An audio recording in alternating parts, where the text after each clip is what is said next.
Hello, everyone. Welcome to Single Malt Strategy, episode number 75 in this prestigious strategy podcast. I am joined, as usual, today with my normal co-host. I guess I'm really the co-host and you're the host, but Matt, the Historical Gamer, how are you doing today? I'm doing well. And I mean, you're running this episode, right? So that makes me the co-host. Yeah, that's right.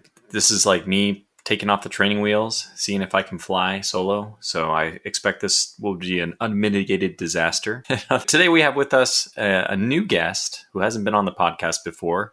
Special for this episode, we have brought in BLXZ, probably better known as BLXZ. Is that how you prefer to be called, BLXZ? And how are you doing? You nailed it the first time. And I'm going well. Guys. Look, I'm BLXZ. Some of you know me from the Tortuga and Historical Gamer channel, but I'm Truffle Farmer, Amateur Blacksmith, Strategy Wargamer, and ex-Paradox DLC Whale. They're about my only achievements in life. But some pretty astounding accomplishments in there. I mean, those achievements, Paradox Whale especially, that's going to be very appropriate. Well, ex-Paradox Whale. Oh, okay. Well, I don't think we have enough time to get someone new on the podcast, so you're stuck here anyway. The first thing we'd like to do is just kind of go around and ask, what have you been playing lately? So let me start with you, Matt. What have you been playing lately? Well, I haven't actually been outside of the topic, which we'll get to in this episode. I haven't been playing a ton, to be honest. I've been playing a little bit of Grand Tactician, which we've talked about like every episode. So I don't know that we need to dive back into that. And then I guess not much else. I mean, there is one game I want to check out, but I haven't looked at yet. I've been kind of mixed on it because I don't know how I feel about playing a game about a war that's currently ongoing. It always feels a little distasteful to me when it's like, you're seeing it on the news, now play it at home. But I have been following loosely. There's a free download, which I think makes me feel better about it because it's not commercializing the war, called Ukraine War Stories on Steam. And I'm curious to check it out. It's basically like a series of visual novels and stories from the conflict in Ukraine right now. And it's developed by a Ukrainian developer. So I don't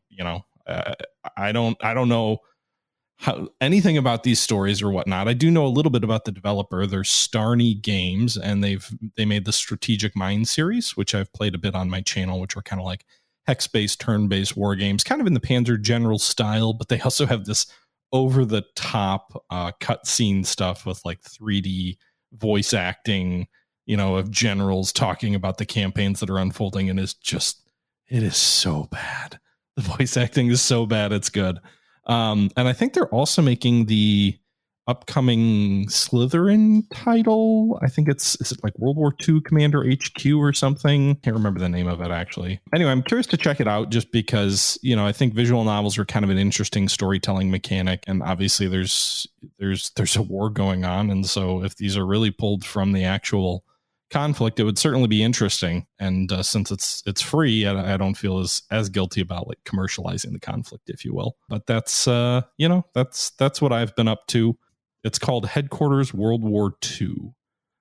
That's the game they're working on with Slytherin and Matrix. What about you, BLXZ? What are you playing? Look, up until the release of today's topic, I've pretty much been exclusively balls deep in Terra Invicta. I've put nearly 140 hours into the game since release, which may not be a lot for some of you young people out there, but for people who have, you run your own business and whatnot, that's a lot of time. So I put in the last month, and I mean it's a phenomenal game. It really is just top notch. It's the developers of Long War. They've put in their own release, and they're doing a really good job with it.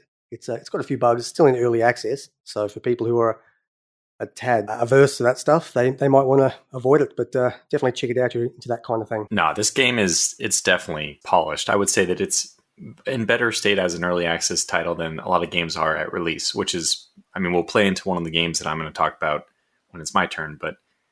Terra Invicta, amazing game. We could talk a lot about it. In fact, we could probably have a podcast on it if the Historical Gamer would ever decide to give it a try. What's your reservations there, Matt? Why haven't you played it? Everyone thinks it's great. Everyone thinks I've heard it's a little janky. Oh, really? I haven't heard much negative about it. I mean, maybe I've been blinded by passionate love for the game. I've heard good things. I mean, I've heard mostly good things. I've heard some of the mechanics are a little bit janky, but generally I've heard really positive things about it. Honestly, I just haven't had a lot of time to get to it. I've been kind of trying to finish up this Grand Tactician series, been jumping into the new Paradox game that we'll be talking about in a little bit. And I think the only reason I haven't jumped into it is it's been maybe a little bit a little bit scary. Like, not scary as in like, oh no, I'm scared, but I have heard that it's a pretty deep game and there, it takes a lot to kind of learn it. And I guess I just haven't had the mental headspace to like jump into a big game right now. Yeah, well, that is true. It is a deep, complex game. It kind of reminds me,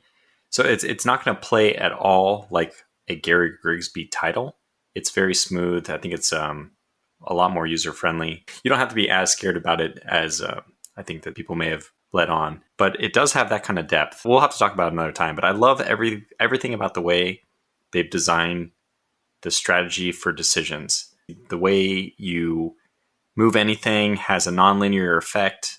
It really gets people to actually find trade-off points instead of just, oh, I'm going to set this slider all the way to the left, or I'm going to set this slider all the way to the right, which typically ends up being optimal. But they've done a really good job about making it so that there's really interesting gameplay decisions. Well, that's what I think, though. Zed, what do you think? Look, I think it's you've pretty much hit the nail on the head with that one. It's a sort of a game where, it's hard sci-fi, so there's always going to be these sort of limitations, but it strikes that real world balance where there is no such thing as a perfect extreme, and the ideal setup at a given point in time really evolves and moves across the game. You may want an authoritarian country just for pumping out armies and whatnot, or you may want to have a bit of diversity. You want a bit of diversity of opinion in your people to do some good research. The US starts off in a really good location. It's a world power as of today, but places like China and India, upcoming world powers, are really well modeled in the game, in that if they're taken in the right direction, they can achieve some amazing things. Well, I'll count that as one of mine as well, because that is definitely one of the games I've been playing the most of lately. Another one which came out since the last podcast, I don't remember when the last podcast actually went out, but anyways, it came out recently, which by that I mean early or mid-October, was SuperPower 3. And I have the pleasure of saying that this game, which I have played now, is one of the lowest rated games on Steam, even at this moment, some weeks after its release. I think last I saw it has 9% positive reviews, which is just terrible. I don't know. Is there anything that has ever had a worse review? Like, I was tempted to do a series on it, and I'm not usually one like for big clickbaity titles, but it almost feels like you should do a video where it's like a first look at the worst game on Steam or something like that, because I've never heard of a game being below 10%. And when I was looking at it, it was at 6. Yeah, when it first came out, it was at 6%. And I feel like the game is not a 6% game. It's just the way the Steam system works. And we can also talk about this. I think we might have the same discussion for Victoria 3. Uh-huh. Well, I suppose this podcast was probably titled something like Victoria 3. Not that we've surprised people. Spoiler alert.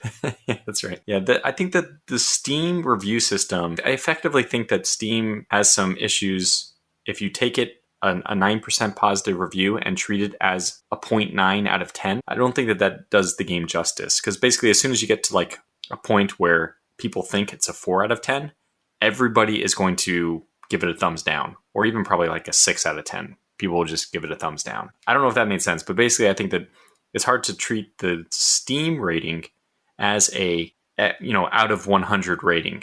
The two might correlate, but they are going to be very different. I think it also depends on a couple of things. One, reputation of a developer. Two, if it's like a smaller game that's not as widely known, I think people are more likely to give it sort of the benefit of the doubt. And three, how anticipated the game is. I think highly anticipated games that fail to deliver get sort of a whiplash effect where, if a bunch of people were excited for a game and it doesn't match their exact expectations, there can kind of be a pile-on effect. Whereas if it's not a superly anticipated game and people kind of play it and find it and whatever, they're going to be a lot more forgiving of it because they didn't have expectations going in. And I think SuperPower 3, while maybe not as anticipated as Victoria 3, certainly, it certainly had a fair bit of fanfare in sort of the run-up to its development. There were a lot of sort of SuperPower fans, if you will, dating back to the earlier games in the series, who were anticipating this game, and it obviously didn't live up to their expectations. Yeah, you nailed it. I think that was it. A lot of people in the comments section even said, oh, I appreciate SuperPower 2 so much more now, and oh, I didn't know what I had in SuperPower 2. So there's obviously a lot of letdown. But I think even besides that, actually, Superpower 2 had, you use this word like a little bit of jank. I think that Superpower 2 was quite janky. And I don't know, actually, Zed, you played Superpower 2, right? Yeah, look, I've put a few hours into it. It never really struck me as something that just did it for me. I found it, look, ultimately, I'm not really a fan of board games in the sense, and I found Superpower 2 to be this weird mix between board gaming and the negative aspects for me. And look, I don't think I'm qualified to talk about it. I didn't enjoy Superpower 2 very much. Superpower 3, after seeing some basic online content, I've avoided like the plague, effectively. Just like the positive reviews have avoided it like the plague. But good news, if positive reviews are avoiding it, then I think the plague has been stopped. Okay, that was a bad joke. I just love to, even if I want to laugh, I like to wait. By the way, I played a fair bit of Superpower 1. I have Superpower 2. I have the disc. And I remember Superpower 2, like my vague recollection of it was it being a little bit cartoony and a little bit silly. And I feel like Superpower 1 was not that. Like it was much more bare bones, sort of almost like a DEF CON type vibe to the map and the way things looked and felt. And it just felt a lot more slider and sort of statistical driven as opposed to any kind of attempt to do like 3D, characters or anything like that. Like the presidential character in 2 is just this really goofy looking character and whatnot. But I enjoyed 1. I didn't play a lot of 2. Yeah, I think that was the biggest issue for me is I felt the slide between 1 and 2 was not the right trajectory. I just remember 1 felt like it was a game that was trying to be more serious, and 2 felt like it was trying to not be too serious. Well, that was one game I've been playing. Terra Invicta, obviously the other. And just one other shout out to Factorio, which every now and then I just bring up these old games. I like to play, maybe a year ago, it was Warcraft 1 and 2 I was playing. Factorio, I don't know. Sometimes when I think about best games of all time, Factorio is always on that list. It's just every time I play the game, I'm amazed at like every detail in the game is like close to perfect. It's not perfect, but it's like close to perfect, which is, it's fine to say that about even like 1 or 2 aspects of game, but it's almost every aspect of the game in Factorio is just perfect. I love that game so much. I mean, it's understandable to me why people call it Cracktorio and people have lost hundreds of hours. Beautiful game. So I've been playing a little bit of that as well. All right, well, I guess then we should switch to the main topic, which is what all 3 of us have been playing, I guess, and that is Victoria 3. It has had a relatively rocky release from a fan perspective. I haven't actually seen the breadth of the critical reviews. My own critical review would have been positive, but I don't know. Who wants to start off saying something about their experience with Victoria 3 so far? I think we should start with our Paradox game savant. I don't know if I'd go as far as savant. Our DLC whale. Former DLC whale. Imperator killed that for me. But look, I've got about 38 hours into Victoria 3 so far, which again, probably not a lot by heavy gamer standards, but for me, it's enough to do 4 games. And look, I just want to start by saying overall, I think it's a very, very good package. Got some excellent bones to it. Fantastic. Absolutely fantastic economic system. But I think the reviews are capturing this here. It's just not as tight a package as it could be. There's a lot of slack that really needs to be sucked up and tightened up before it'll become the gem it could be. Yeah, I mean, and it's interesting you mentioned the I guess fan element of things, because if you go to Metacritic, for what it's worth, Tortuga, it's got a 4.9 out of 10 user score. Granted, there's only 56 people who have left the score, but the score is a little bit better than that. I think on Steam, it's like in the 60s, I believe. And the critical reviews out of 28 like professional reviewers are 83% out of 100. So much more positive from sort of the professional critics. With that being said, for the uninitiated, Victoria 3, obviously the 3rd game in the Victoria series, it's a game about running a country between the years 1836 to 1936, so sort of after Napoleon, before World War II. It's really a game about the sort of Industrial Revolution, sort of that age of imperialism that spawns there, where European nations are going all over the globe, specifically in like Africa and Asia, and colonizing there. And really about sort of the British Empire's peak, era, loosely transcribed to Queen Victoria's reign. I don't know if Victoria 2 did this, but It seems a little bit longer of an era than I think makes sense. Like the game to me should end at World War One. That's when the era really ends. And the original Victoria did end at World War One, and then they had DLCs that lengthened it a little bit. I'm not sure the mechanics make a lot of sense for the 1930s, but I assume they're just trying to bookend it into Hearts of Iron. Do you know, is there like a patch that lets you carry your game over into Hearts of Iron? No, they're never going to do that again, according to certain dev diaries and whatnot. They tried it with Crusader Kings 2, and between the different development teams to EU4, it just became a nightmare maintaining the thing.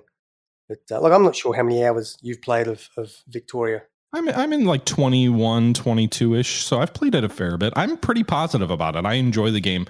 There's definitely areas that need some work, and we can talk about that as well. But like I would say at a 10,000 foot level, my view is the game works really well, or at least it's very enjoyable when you're talking about international trade, managing industry. And so like essentially the concept in this game is you're running this country that's not, in most cases, Britain might be a little different. I haven't played as them, but you're running a country before industrialization has fully kicked in. You've got a large number of rural pops. And so in order to become rich and more powerful, you need to industrialize. And so essentially it's a game about building up your industry, building up your resources, getting sort of peasants off the land into factories, industrializing, if you will. And that will create a bunch of money. But to do that, you need to manage resources, right? So if you're building certain things, there's going to be a demand for resources. So you might have a certain amount of iron that's demanded when you're using tools. You might have a certain amount of steel that's demanded when you're building, higher level military units. And there's all these supply and demand factors. It's a wide variety of goods: tobacco, maize, iron, coal, steel, small arms, cannons, a whole whatever you can think of or whatnot. And so your objective is to build up your industry, build up your factories, manage that supply and demand, because if you have too much supply, you're going to crash the price, which is going to make your industries less efficient. Perhaps even some of them may go bankrupt. Or, you could export that to another country to kind of try and deal with surplus. If you don't have enough of a good, your industry can't produce it if they need that good. And then maybe you have to import those goods, but you only have so much convoy capacity or infrastructure to support that international trade. You can only trade with certain nations based on, where your interests lie. And so it's a really interesting market simulation in a lot of ways, in an era that is really about opening up more markets, opening up industry, and trying to expand your influence and your sort of your global prestige. I think that's the part of the game for me that works the best. I think there definitely are some major limitations with the game, the way it works, especially around the military side of things. But fundamentally, it's an economic and social strategy game with components in sort of the military sphere, which you can't really get away from in the era of imperialism. Yeah, look, I think you really hit a couple of points there as well. Like, for example, you talked a little bit about the interconnected economic system there, you're trading, international trade and whatnot. And the bit I really like about this that vastly improves on, say, Victoria 2 is it's a really, really big focus on loops. For example, you might, early on, you mine iron for better tools, to make coal for better tools, to extract more coal for the atmospheric engine, to then get more iron for steel, to make even more tools. And look, ultimately, it comes down to it's synergy done right. You're not going to pass over one section and say, look, that's my tools done for the end of the game. You're always going to continuously be building and refining. But more than that, I think, look, I might be a bit of a rebel here. I'm not sure how people are handling the military system, but I really like it. I think, despite the obvious and maybe not so obvious flaws, it's a breath of fresh air and it's an exciting potential new direction. I really hope they stick with it, because there's been some initial vocal backlash, but I'd love to see how it develops from here, as long as they stick with it. Can you talk a little bit about the military system, how it works, and why you like it? Because I do have some reservations, and I actually haven't heard anyone say positive things about the military side of things. So I really want to hear sort of your take and your view on that. Yeah, sure. Look, I could talk forever if you let me. I'll start with some of the flaws with it. It's easy to identify the flaws, and once you know where they are, you can sort of see the better bits around it. I think one of the main obvious flaws is fronts they're an absolute mess when they get complicated. If I invaded through southern part of the Arabian Peninsula, and was faced with 3 or 4 fronts, which should have been one front. If you've ever tried to battle in the whole what's left of the Holy Roman Empire, you'll see it's an absolute mess up there. And it could be solved, I think, with some variation of a theatre system. Maybe not unlike, say, the Hearts of Iron 4 Air War, which would really bring it all together and allow the AI maybe to adapt to it a bit more. Maybe an ideal scenario would be like dynamic zones that center perhaps on something like conflict war goals, with the ability to maybe create new zones at play or AI discretion for opening new fronts and naval invasions, although that in reality is probably beyond the scope of any reasonable expectation of the game. And a not so obvious flaw with this one is it's the wrong type of micro. I think early on, the developers sort of, I guess they aimed for a hands-off system, but they seem to have caved to sort of the hands-on crowd. That early developer diary was almost very vocally panned. I won't say universally, but very vocally panned by a lot of long-time players. And they seem to have left us with this system that they've compromised a bit. Nobody likes a compromise. And it often requires quite a bit of micro managing, assigning the fronts and watching for naval invasions, etc. But there's none of the flexibility that actually comes with being truly hands-on. Like you're left in a kind of limbo where, to use a bit of a country analogy here, I'm a country boy if you didn't quite realise, but it sometimes feels like you're herding a sheep with an angry honey badger rather than a sheepdog. It's really, really quite messy at times. The game needs to commit to either the generals managing the war effort with only the player to set goals and manage the behind-the-scenes stuff, or the player needs to have more control in assigning the numbers of troops to generals and setting regions to defend, occupy, advance. It's really trying to cater to the inadequacies of this one-size-fits-all system. Yeah, I would agree with you. I think that unfortunately, you stole all the intelligent things that I was obviously just about to say. To at least focus on one more thing, I kind of think the system right now could work as long as the fracturing of fronts didn't occur, or it occurred in a more intelligent way. It sounds like a pretty difficult problem to solve, so it'd be probably better if they just went one direction or the other. But most of the time, I mean, if you have every now and then you have a war where the fronts make sense. And those wars, the current system, I think it works pretty well. And probably that's the reason why the game is released in its current state, is Paradox saw the same thing. I don't know how their playtesters missed this like weird situation where you round one little mountain or something and suddenly the front split into three. And there's not like the flexibility to have your general, who might be your only general, cover all three fronts. So you just have this weird system where you just kind of sacrifice two fronts because, or get a new general and divvy up troops. I mean, but basically it should be that, like you said, the theater system, if you just kind of let it run, the generals could control the area rather than having this perfect front that's drawn on for you, which sounds like, or feels like just a crossover from Hearts of Iron 4. Well, it's a crossover, but it's a crossover that you can't control, right? In Hearts of Iron, you literally draw the front line as a line where you want your front to be, and then you assign units to it.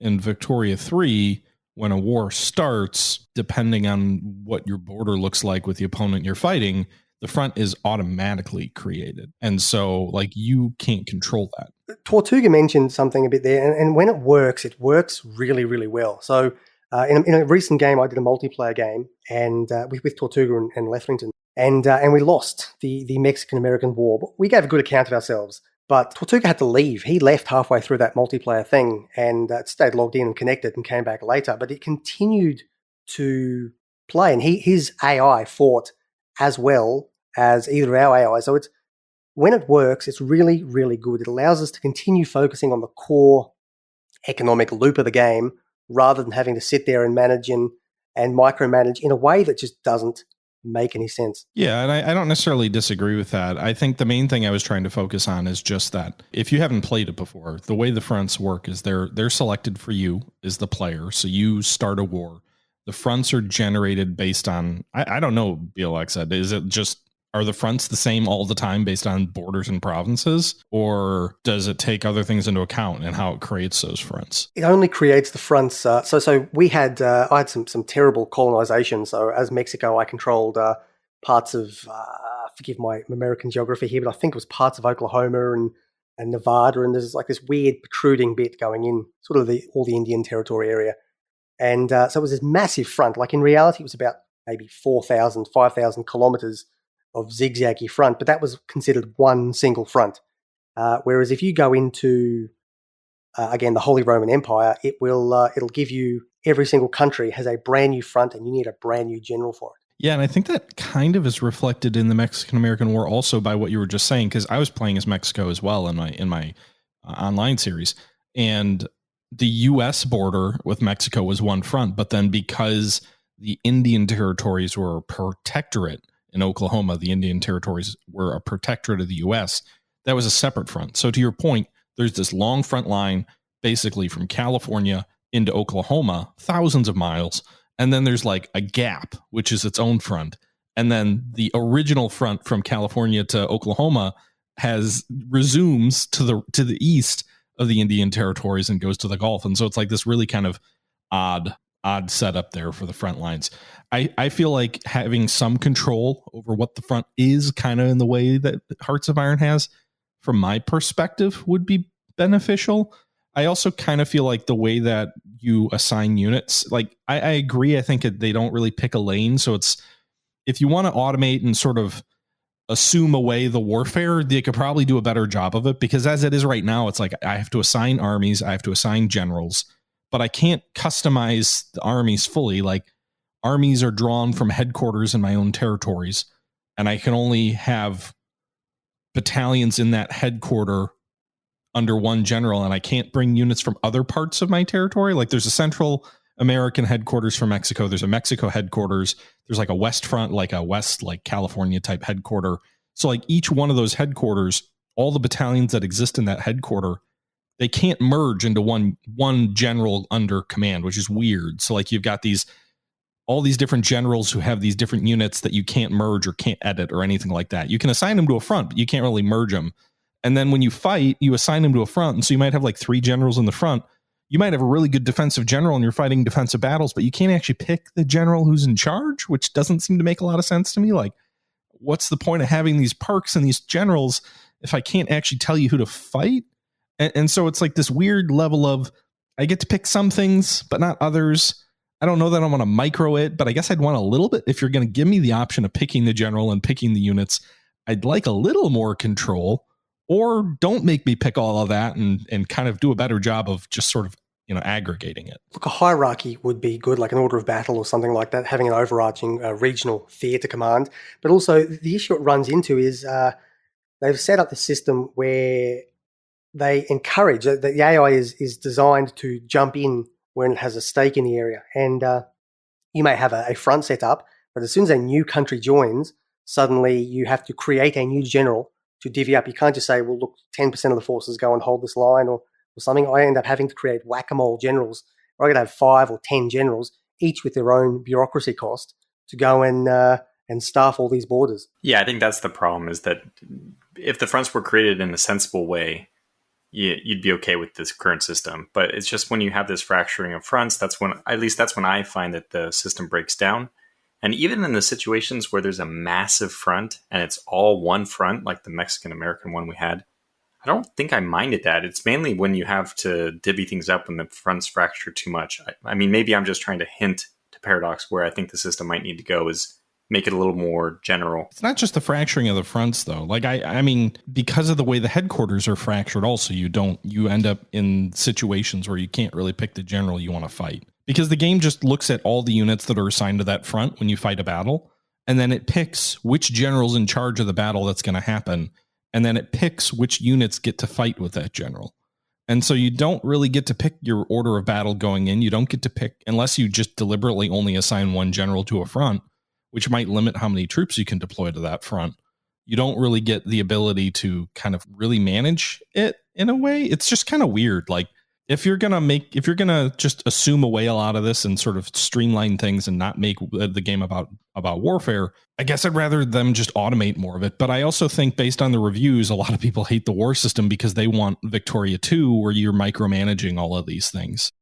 Yeah, they just need to commit to a system, I think. They really need to commit. They've done that compromise where they're trying to please both camps, and it's just failing on both camps. Yeah. Okay, I don't want to beat the military part of this too much, because I know that that's an area where people have a lot of criticism.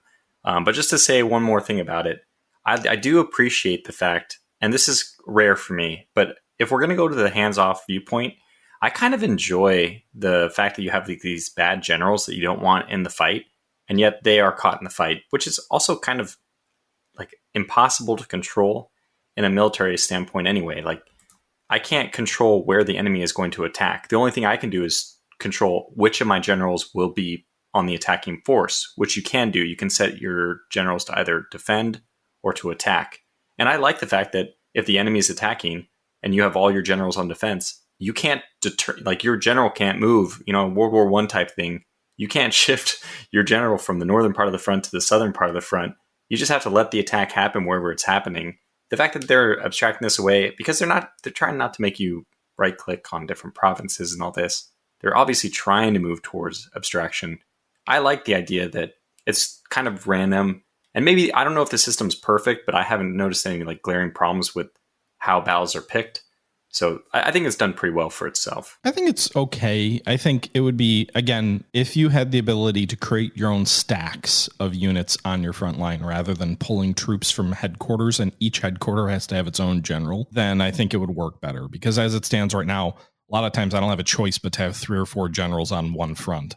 And then like it feels way more random than I think, I'd assign a commander for that front, right? And I can't do that if I've got multiple generals. But one thing I do want to talk about, I agree we don't need to hammer the warfare aspect to death because I don't think it's the core focus of the game. But I do want to talk a little bit about peace deals and sort of the way wars start. So like when a war is about to happen, there's this escalation phase where basically a counter counts down until war is declared. I actually like that system. Up front, you basically have to decide what are the goals you have for the war. In the diplomatic phase, you can try and sway different countries to join the war on your side or not on the opposing side. And then you can also choose to start mobilizing your troops. So it gives this sense of like timing and the need to get your troops to the front and get them mobilized. And I think late game that probably matters more, especially if you've got like railroads and things like that can speed up mobilization. I like that. The game, I don't think, does a good job of telling you the effect of the war goals you set. So like I was fighting the US as Mexico, and I chose abolish slavery because I thought it'd be fun to sort of thumb my nose at the United States. Lo and behold, I didn't know this, but I can't drop the United States' war exhaustion below 0 unless I take Washington, D.C. when you have banished slavery as a war goal. I don't think it told me that when I was picking the war goal. It didn't tell me you're going to have to occupy D.C. to have any chance to win this war. I guess it kind of makes sense in retrospect, but like it doesn't do a great job of telling you that. And also, when you pick a goal, there's no ability to unpick it in the diplomatic phase. And so you spend sway points for each war goal that you add to your list of goals. And you might accidentally add a war goal that you're willing to get rid of because you need more of those points to convince someone to join the war on your side. So it's this really like no takesies, backsies before you've even really committed to going to war where you can't adjust things. It just seems a little bit rigid in a way that it doesn't communicate things terribly well to you. And then once you make some, you might click something and it might be a mistake. There's no flexibility to like undo that.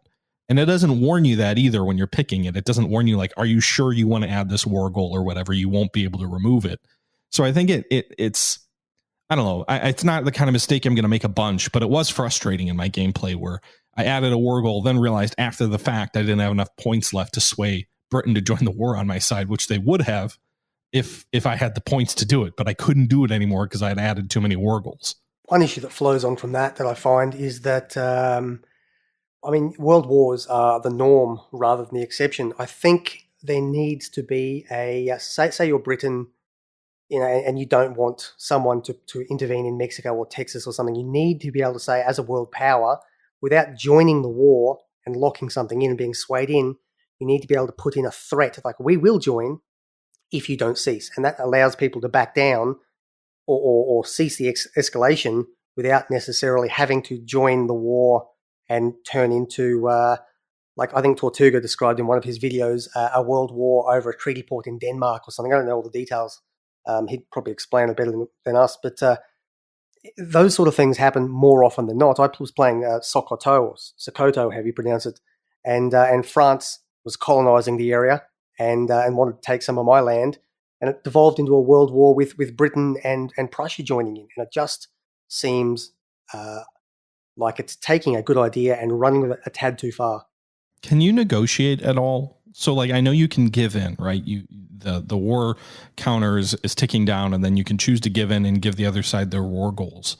But can you negotiate on the war goals? Because I feel like that would be really important for this era, where you could actually say, no, listen, we're going to call a conference of major powers or something like that, and we're going to figure out something where we can avoid a war by, maybe we'll give you 1 or 2 of your war goals, you'll give us 1 of ours, and then everyone will go home happy. Like, is there any sense of negotiation other than just trying to get people to your side? Look, I don't think there is. I mean, the UI is all kinds of terrible. I'm sure we can touch on that later. But to my understanding, there's no capacity to do that at all, which is a major shortcoming. Seems like a pretty difficult thing to achieve, though. I mean, it sounds really nice to have. Hopefully they can implement something.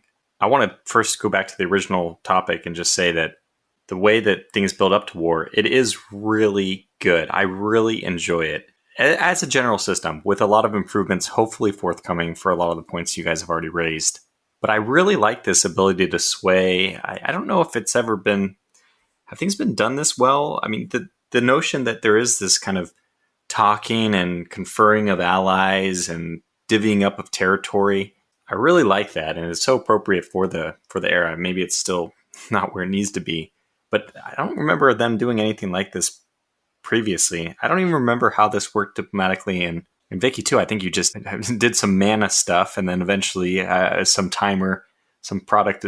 I just remember doing influence slowly over time for countries, which still works here, and then eventually hitting some threshold where I'm like, okay, I'll go to war with them now. And I never felt like the things were involved with allies. My favorite part is I was in another war with the U.S. and I couldn't. It was basically, we were both stuck on 0 war exhaustion, and we couldn't end the war because neither side got like their primary war objective accomplished, and so it was just this never-ending stalemate. But I negotiated a peace with the U.S. One of their demands, apparently, they wanted to conquer one of my allies. It was a small Central American country. And their basically desire to get out of the war was close enough that I basically was just like, okay, I'll give you none of my land, but you can annex my ally. That's fine. And my ally had no say in it. And it was just like, all right, peace. And then they get my ally, and I'm perfectly fine. Look, one thing I really like about the game, different to the war, I suppose, but one thing I really like is that it sort of simulates the idea of actually building up a country. You're building up a country from hundreds of small, individually almost meaningless choices, but they add up over time to one great big difference. So war is, look, there's issues with war, but it's not the scope of the game, or not the main scope of the game. And it really focuses well on what it needs to do, which is the economy stuff. In a lot of ways, it's different in scope and completely different in presentation, but not totally different from, in feeling at least, from something like Factorio, where you make individual, rows and factories and whatnot, and you build a great big cohesive whole by the end. And I think Victoria 3 really captures that particular aspect well, and I think that's what they were trying to capture. So for that bit alone, it gets a pass in my book. It's a really good game. Yeah, I think one of the things I really enjoy is just the interplay between in the economy, and trade is such a fun thing to try and manage. You also, I think you see some echoes of real life history there. Like, I'm playing as Mexico, and I demand all these goods, and I don't have the population. I can't produce everything I need to produce. I found myself increasingly importing more and more goods to allow me to keep certain parts of my economy going and meeting the demands of my population. We should probably talk about that, right? Like how the economy works in terms of the demand of the different interest groups and things like that. But I kind of felt myself like being sucked more and more into sort of the French orbit, if you will, because it just so happened that every time I was negotiating, because I didn't have access to a lot of markets, that I kept signing these deals with France. And it felt like I was just being sort of sucked in.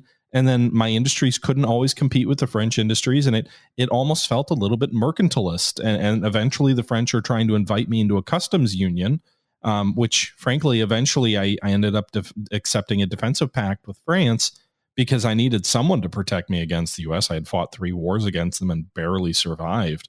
And so, you kind of see how some of these countries got trapped in these markets. And I love the way that markets work. When you join a customs union, the largest economy in that customs union is sort of the market, right? It's their market. And so a lot of smaller countries, they need access to goods, they need access to markets. And so they end up joining a customs union with a larger nation, and it absolutely torpedoes their economy. They basically become a supplier of raw goods and end up becoming a consumer of finished goods in a lot of cases. And that feels very, accurate to history. Not that, this is very much a sandbox game, so it's not trying to be super accurate in every way.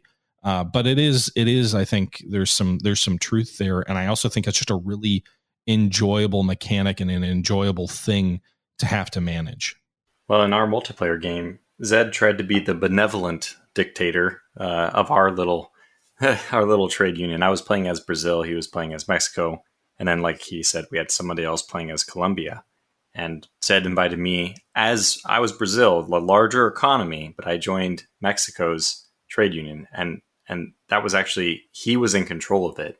So I don't know if it's the largest economy necessarily. It's just whoever's inviting everyone else in. Probably you can do something where you maybe win a war against somebody as a smaller economic power and like force them into your trade union.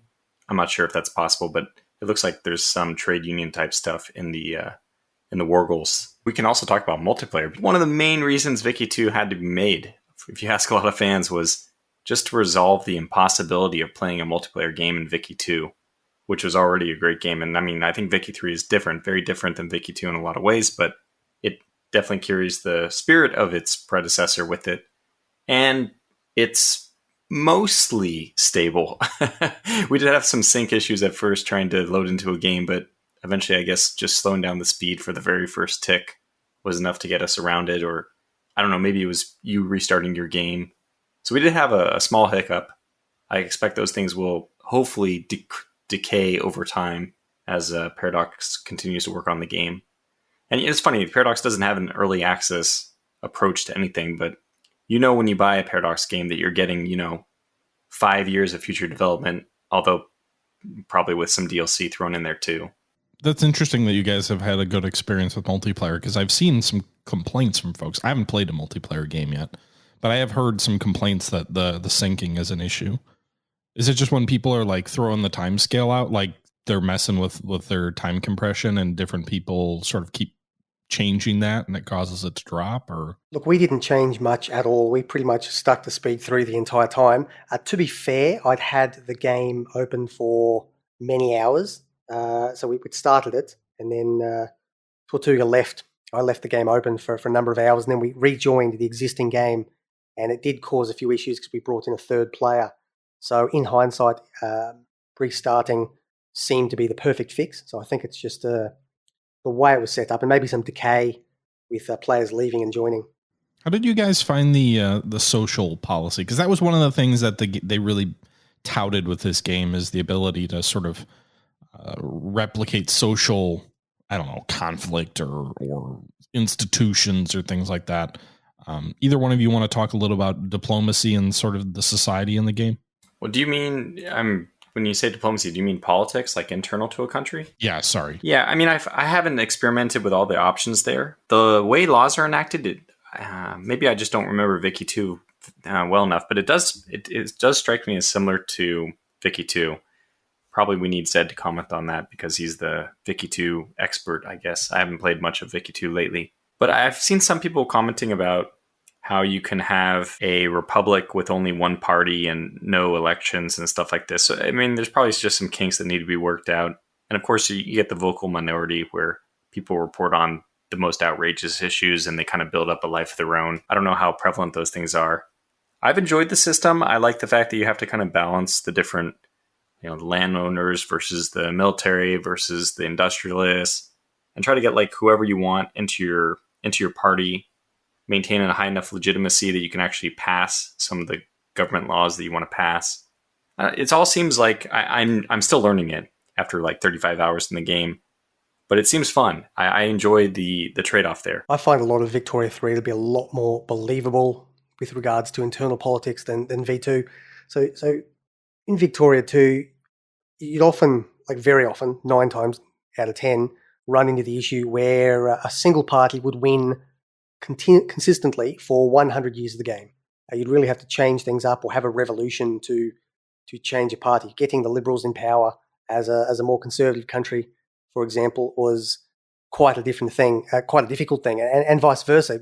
Falling into a democracy, so to speak, was considered, at least in multiplayer, to be a terrible, terrible thing because you lost complete control of your country. Whereas in Victoria 3, the momentum of elections, it's a mechanic they've introduces a lot of variability between it. The downside, perhaps, is there's maybe not real differences between who wins an election. Someone might win an election, and I just choose to not put them in the party or not put them into the government. So there is that aspect of just total control by the player.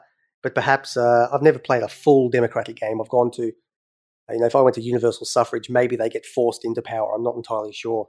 But definitely the laws and the internal, the way people play off each other internally, a lot better, like leagues ahead. I'm talking leaps and bounds ahead of where Victoria 2 was. So they've done well in that aspect. Yeah, and I will say, like, playing as Mexico, there were times where I wanted to do certain laws or whatnot, but I couldn't because the government interest groups, basically you can't pass laws if you don't have support in your government for those laws.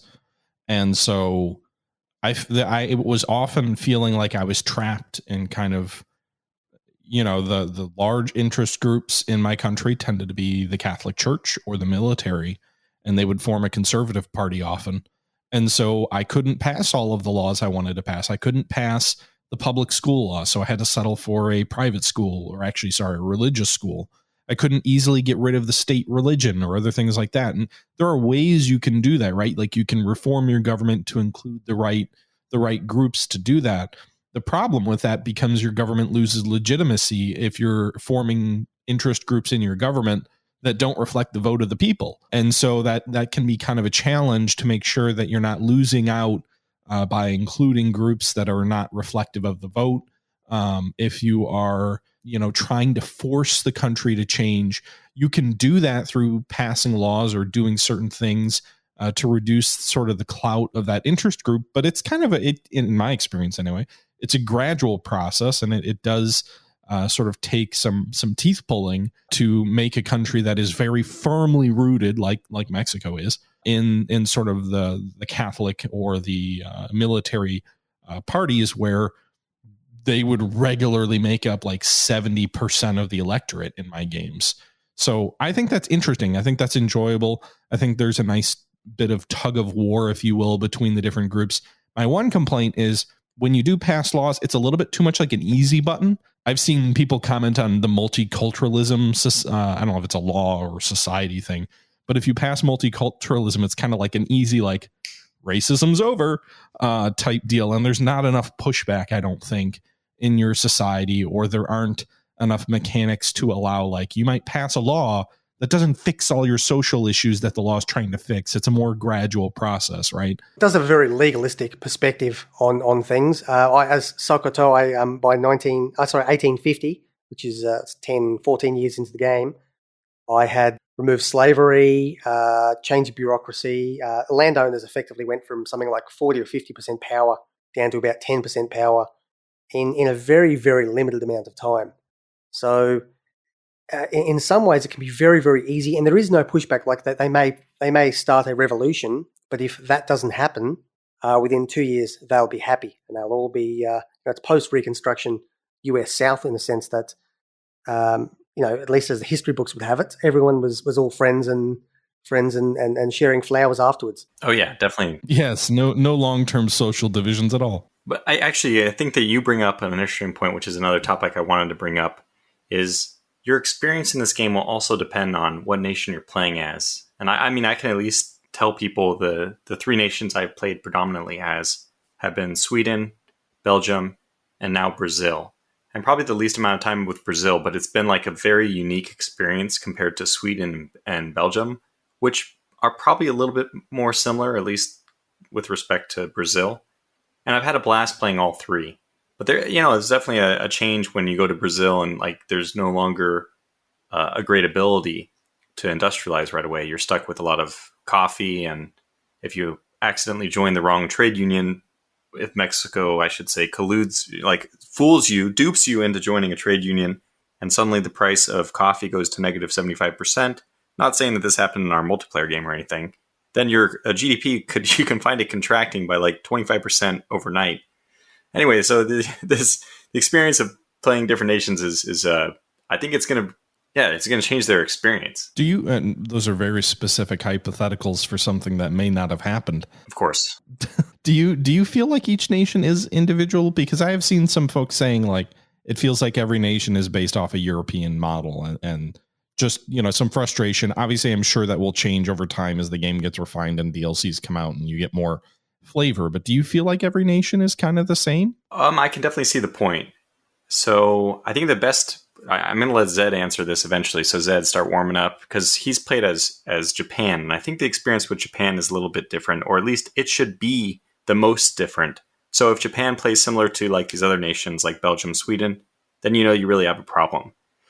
Brazil, what did you do? What did I do differently? Yeah, I mean, I couldn't industrialize right away. So from an economic standpoint, it was a little bit different. The laws I was trying to focus on, maybe it was a little bit different, but like the same strategy I was using for one country, I was using for the other. As in the same thing with the laws. I tried to get the parties that I wanted for laws into the government body, and then I could enact the laws that I wanted to. And that didn't change between the three. The general system of the economy, the whole supply and demand thing didn't change. It didn't even seem that difficult actually to meet market demands. Like in Vicky 2, I seem to remember getting screwed over by like the pecking order, like the first world countries stole all the good stuff. And if you were, a lower down in the totem pole, you got kind of screwed for basic needs. And I don't feel like that happened between at least Brazil and Belgium, which is the highest I've gotten up. So maybe this is a very legitimate complaint. And the only reason I didn't notice it is because I still had fun. It may have lacked the diversity, but I was having too much fun to notice. The game could definitely use economic difficulty levels. It's halfway between what people are saying. Every country is not unique and special and snowflakey. But at the same time, they're not all the same either. So Japan, and going back to my Sokoto game again, very, very similar. They both start isolationist. They can't trade with the outside world.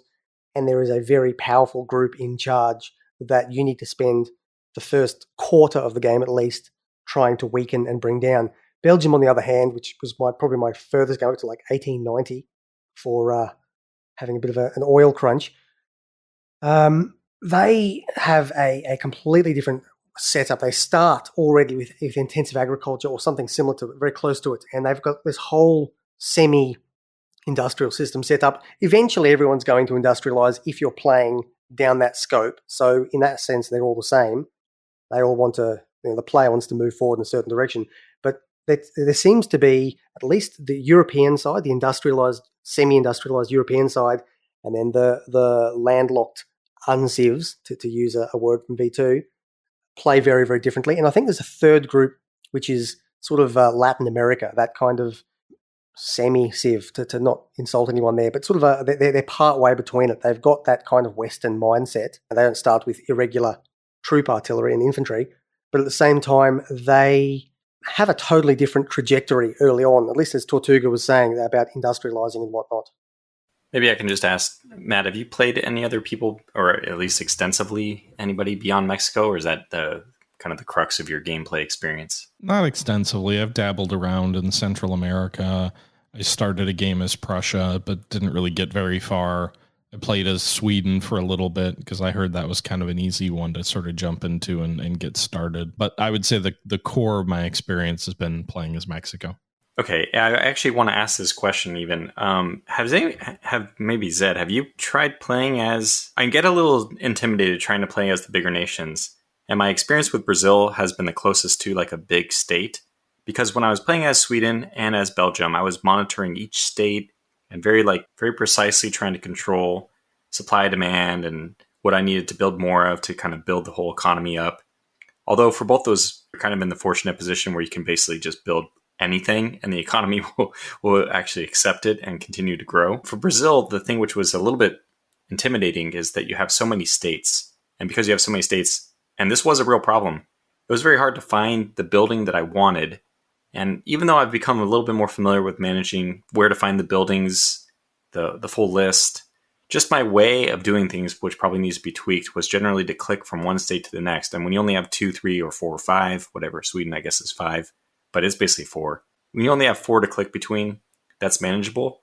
But Brazil, that has probably like 13, you're always missing something. And I didn't want to play as the United States or as Prussia, as you said, or, God forbid, play as like Great Britain or something, because I fear the overhead, the micro overhead of doing all those different states and trying to get all of them, building the coal factory in the most optimal spot, because some places might have this bonus that you get for a specific state.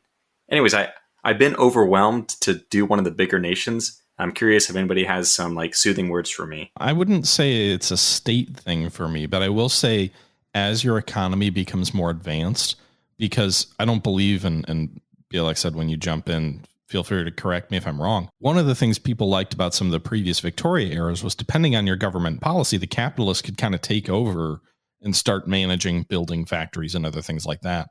In this game, there's an investment fund that can have money that you can draw from to build buildings, but I believe you build everything.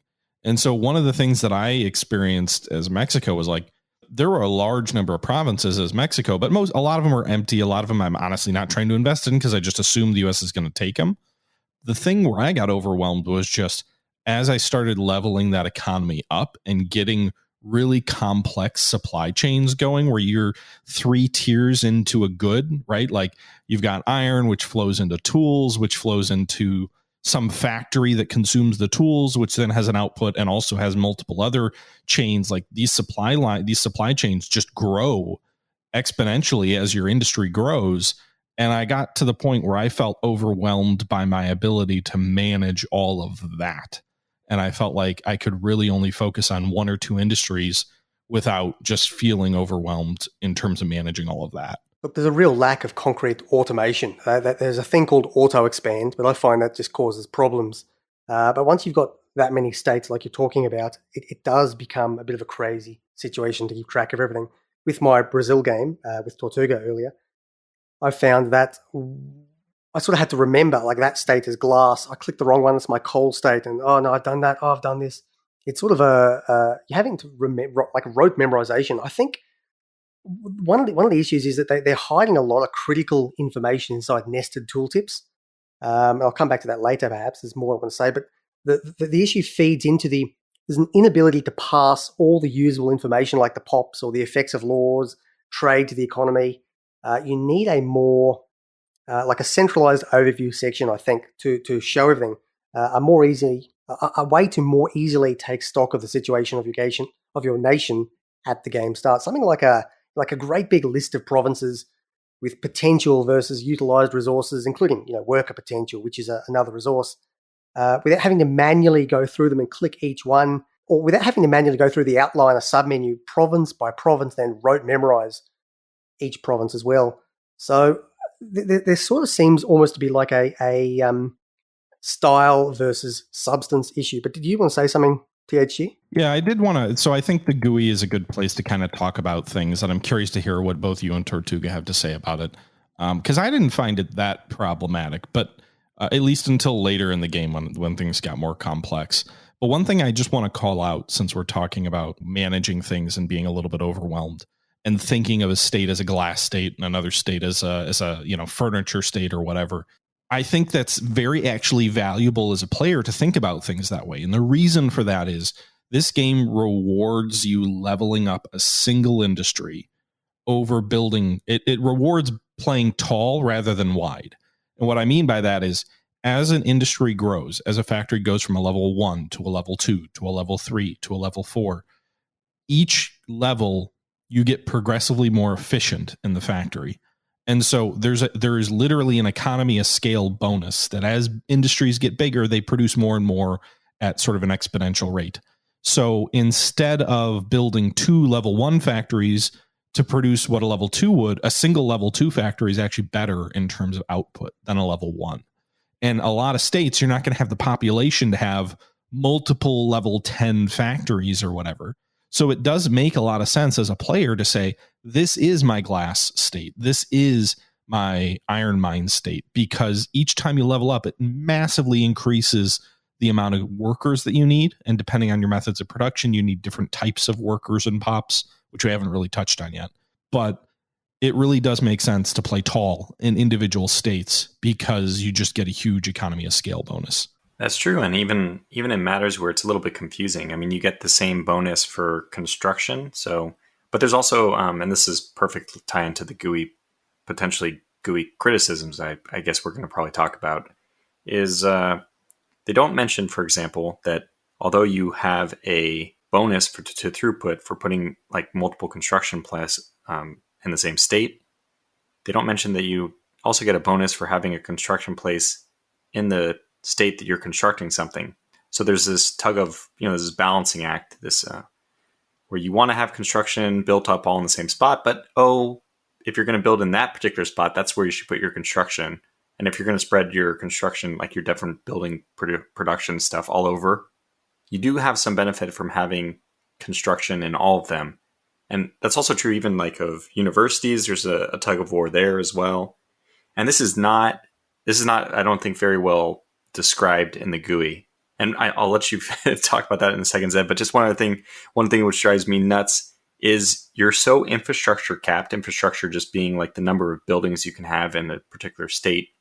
There's no way at a glance of seeing what is the current utilization and the max amount of infrastructure allowed for all your states. So for some place like Brazil, I was constantly running into the problem where I'd be like, okay, I've done all my, here, I can build this logging camp here. Click on it, and then I'd find that it's already at max infrastructure. Now, you can go over that. It's a soft cap, but then you start paying a penalty of being like out of market. Anyway, so I dislike that. I hope they fix that, but go ahead, Zed. Yeah, look, the way it describes or the way it conveys information really is poor. Like I said earlier, style over substance. They're clicking on province view, for example. For one, the infrastructure thing is on a totally different tab to where the buildings are, which is something that's obviously bitten you in the bum, proverbially speaking. But scrollability is a huge issue. Like, I love the little pictures of the buildings that the default starts with, but you've got to put it into a list view by clicking the little button up the top right there. It's almost a must once you've built any number of buildings there. And even then, my scrolling finger is just aching after whatever I've done, 38 hours in the game over a couple of days. Just scrolling down just to toggle with the various things is a major issue. But you just need a better way to take stock of it all. They hide so many things. Like, for example, need groupings. I'm not sure if any of you know about this, but heating is a need that your pops have. And it can be fulfilled by coal, wood, fabric, oil, or electricity. And they're done by different amounts, but there's nowhere in a menu that tells you all that and what fits into the heating category. You would know that electricity does 1.5 times the amount of heating as wood. Oil is 2 times as much. It's in a nested tooltip, or a nested tooltip of a nested tooltip, and it keeps going down.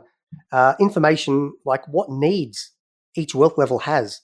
Early on, between I think it's 6 till 10, they have what's called crude items, which is just lumber and or furniture. But once they reach level 10, they're going to want furniture, and they can't just go and build their own table out of a piece of lumber. So there's some major communication issues. There's no way for a player to see how many people fall into one particular need category and where the weaknesses are. So it's left to sort of a messy intuition in the entire game. I only know about that particular needs thing because at some point somebody linked me this vic3.paradoxwikis.com/needs, which I will just mention for everyone's benefit.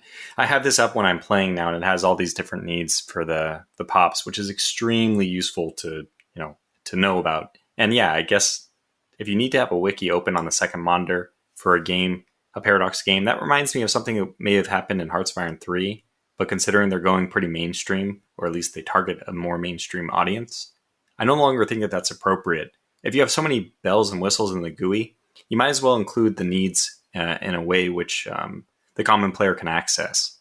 Now, the only counter argument to that could be maybe they don't want people to min-max so much. Maybe they kind of do want people flying by the seat of their pants and just wading through the game.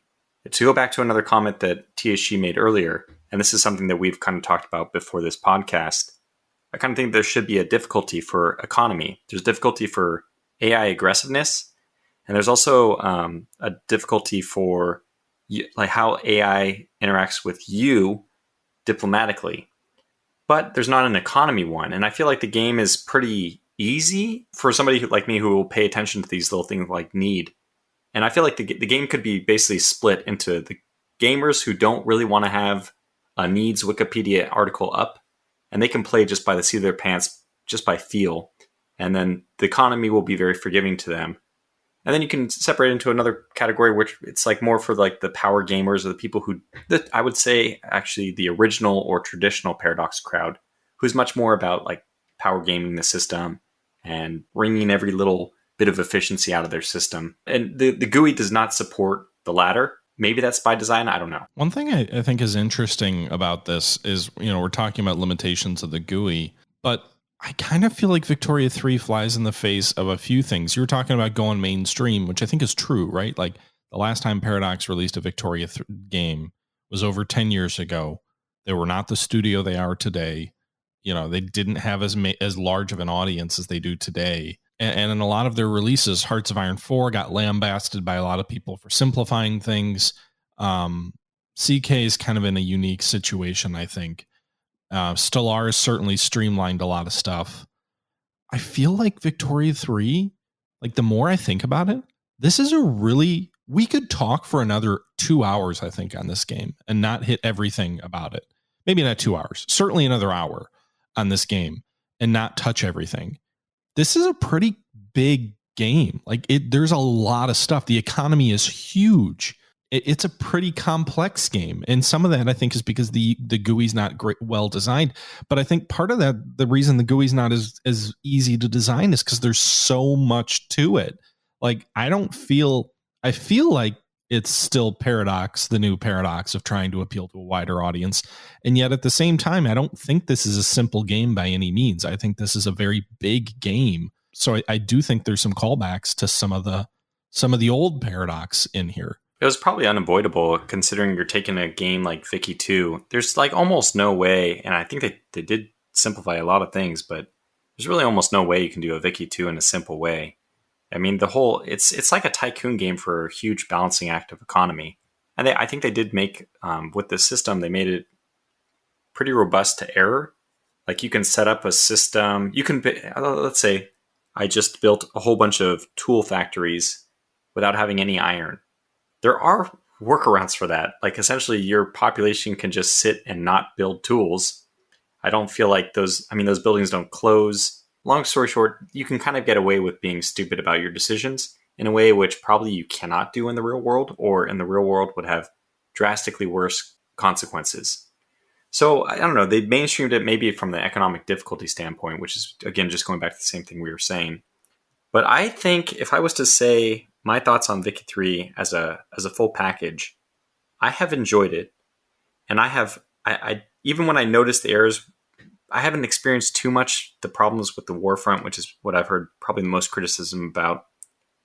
I really like this game. And my response, actually, my first, when I stepped away from the game for the first time, maybe after playing 10 hours, it was this feeling that I really like the game. And I think I will continue to really like the game for many years to come. So I think I'm on board with Vicky 3. The release for this may not have been as smooth as something like CK3. Certainly wasn't as bad as something like Imperator Rome. And I think that Paradox is obviously going to be on top of fixing things right away. I don't understand necessarily why the Steam ratings are so bad for them. It seems like unrealistically bad to call this game a 6 out of 10, which is more or less where the Steam reviews are hovering. So I just to say it again, I really enjoyed this game. And I would even say that if you enjoyed Vicky 2, I would give it a recommendation that you probably are going to enjoy Vicky 3. Look, my final thoughts on it, really, I'm going to be quite brief here, but I think it's an absolutely fantastic groundwork. It's breaking new territory. What Martin Unwin and the team have created, it's something, it's revolutionary rather than just simply evolutionary. But like most revolutions in history, where we are now is only the start. It's where we take it from here. I think a lot of nurturing and a lot more work and polish. Paradox might be able to refine this dirty little diamond we've got here into like a snazzy piece, actually worthy of Queen Victoria's crown jewels. I wish them all the luck with it. Yeah, I mean, I've really enjoyed my time with it. I think there are stumbling blocks, and I think we probably talked even more about them than maybe we needed to in this episode. But I've really found myself enjoying the game. I think the game hits on a lot of levels. I think, Tortuga, you were asking why is the game so negatively reviewed? I honestly think part of it's also just like, let's be real. How long was the joke CK3 confirmed? Like how many years were people begging for or not CK3, Vicky 3 confirmed? How many years were people asking for this? It's been speculated, hotly demanded. It's one of those games that, Paradox has said in the past, it has a smaller audience within their core fan base, but I think that audience is incredibly hardcore about it. So I think to some extent there were these expectations that were never going to be met no matter what by a certain segment of their fan base. And I also just think that, some folks who are really hardcore fans of this sort of date back to when Paradox was a different type of company. So I think there is some element there of Paradox isn't the same Paradox they used to be. And I think this is a great game, but when you're trying to appeal to the core of your company or core of your fan base, but you're also trying to appeal to a much larger audience, a lot of times, people aren't going to exactly jive with everything you did, even if in my opinion, I think they did a really good job. I do want to mention one thing about construction, because we kind of probably should mention it, since I think it's the number one way to torpedo your economy. I think that's the core balance, is balancing construction capacity, because every time you increase your construction capacity, anytime you're building, all of that capacity's consuming costs. So like if you overbuild construction, just a word of warning to folks before we wrap, it's easy to overbuild your construction. Every time you build a new construction sector, your expenses go up anytime you're building anything.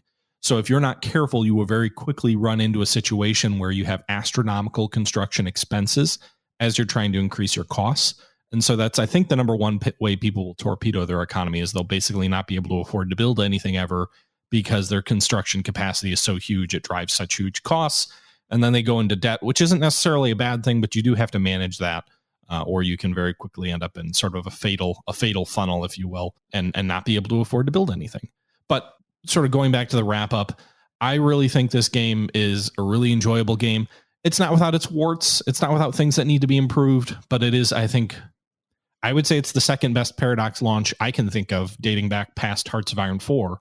I think the only thing that was better at release, in my opinion, was probably CK3. Yeah, about the construction thing, I mean, you can also let the construction stay idle. You're still paying a flat fee to have more construction buildings, but you don't have to. You can micromanage it, basically. You can choose not to construct all the stuff that you have capacity to construct. And that's one of the balancing games I find myself playing is.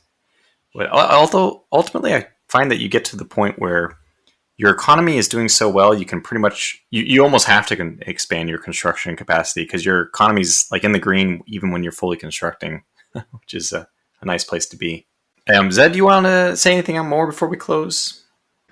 Look, I think I've said everything I need to. I will talk forever if you let me. We've all got character flaws. Mine is talking far too much, so I think I'll cut it off now and leave it at what we've said. Okay, well then let me ask you, since you've been so gracious as to give of your time and come on the podcast with us, do you have anything you want to say, pitch? Do you want to pitch your old YouTube channel, which has been sadly forsaken for many years now? Any place that people can find you or follow you? Look, I'm here because I want to be here, because I love being here. I love talking about the games that we all play and share together. So no, look, I've got no pitches at all. I think you guys need to check out the Tortuga and Historical Gamer podcast. And that's why we brought him on. Look, take care, guys. That's all from me. Tishi, any other final thoughts from you before I wrap? No, I just, I think I'd say give it a try. I think even if Victoria 3 isn't everything you hoped it would be, I would say give it a go if you're interested in it, because I really enjoy it. I don't generally plug games or whatnot on here. I don't tell people to buy that or whatever, but I've really found myself enjoying it. And, I haven't played Terra Invicta yet, so I don't know where it'll fall in terms of my top games of the year, but it's definitely up there. And I think there's a beautiful foundation here for Paradox to build on as well. I'm really excited to see what they do with it. And I hope maybe they add a little bit more flavor for some of the different countries. They've got a journal entry thing, which we didn't talk about much, but generally speaking, I really enjoy it. And also, BLXZ, thank you very much for coming on. It was great to have you on. I enjoyed talking to you about this, and maybe we'll have you on again in the future. Looking forward to it. Thank you.